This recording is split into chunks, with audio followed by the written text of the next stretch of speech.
Bonjour à tous et merci de me rejoindre pour la présentation de ce titre qu'est Balloon Pop, un jeu frais et familial où on va faire des lâchers de ballons pour essayer de regrouper les couleurs entre elles afin de faire éclater ces ballons et de faire des points. Comment ça se passe? C'est ce qu'on voit tout de suite maintenant. Une partie de Balloon Pop, comment ça se passe? Eh bien c'est tout simple, chacun son tour, on va devoir jouer une carte de notre main qui représente des chiffres de 1 à 10 qui vont nous permettre de déterminer l'ordre du tour. Celui qui aura mis le plus grand nombre va commencer et sélectionner une rangée de ballons. Ces ballons vont nous permettre justement de marquer des points en les faisant éclater.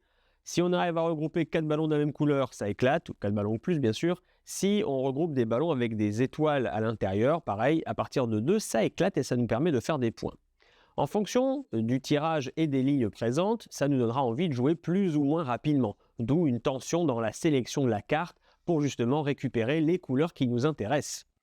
Imaginons, là, une des lignes m'intéresse vraiment fortement. Je vais du coup jouer l'une de mes plus grosses cartes qui me permettra de poser cette ligne et je vais jouer un 8 parce que je suis le premier joueur. Les autres joueurs vont jouer à tour de rôle et pouvoir justement se positionner par rapport aux chiffres que j'ai mis. S'ils veulent vraiment jouer avant moi, ils vont devoir jouer une carte supérieure. Mais forcément, chaque carte ne peut être jouée qu'une seule fois dans la partie. Donc du coup, si on joue directement nos 8, 9 et 10, on n'aura plus trop la main pour essayer de prendre l'initiative sur un tour. On va dire qu'ils vont jouer des chiffres plus faibles que moi et ça me permet de choisir en premier ma ligne. Le fait d'avoir pris le 8, ça va m'imposer comme contrainte de jouer les ballons horizontalement. On va dire je vais prendre cette ligne-là. Et ce qui va se passer, c'est qu'on les place en bas de notre plateau. Chacun fait de même et après on lâche les ballons. Quand on lâche les ballons montent et ils viennent se positionner au niveau des éléments, on va dire vides, et ils vont se caler comme ça. À partir de là, si ça répond à la contrainte de regrouper 4 couleurs identiques ou plus, les ballons verts du coup vont éclater. Donc là j'en ai 5. La façon de scorer va être, dès qu'il y a un groupe de 4, on va faire le total de ballons moins 2. Donc là, je vais marquer 3 points. Donc je vais avancer de 3 sur la piste avec mon petit chat vert. Hop, ici j'arrive à 3.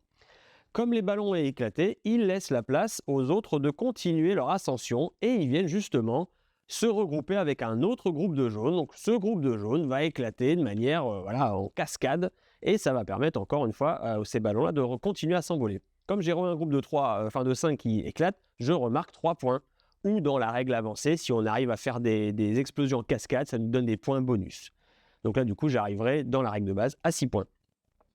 Et voilà, on va enchaîner comme ça les manches. À chaque fois, on va remplacer du coup les nouvelles lignes de ballons.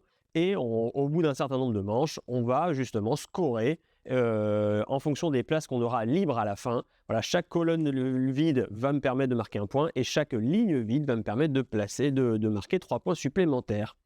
Et au cumul de tout ça, on déterminera du coup le vainqueur de la partie. Merci de m'avoir suivi dans la découverte de Balloon Pop. Je vous souhaite de très plaisantes parties sur ce titre-là et je vous donne rendez-vous à très bientôt pour une prochaine vidéo.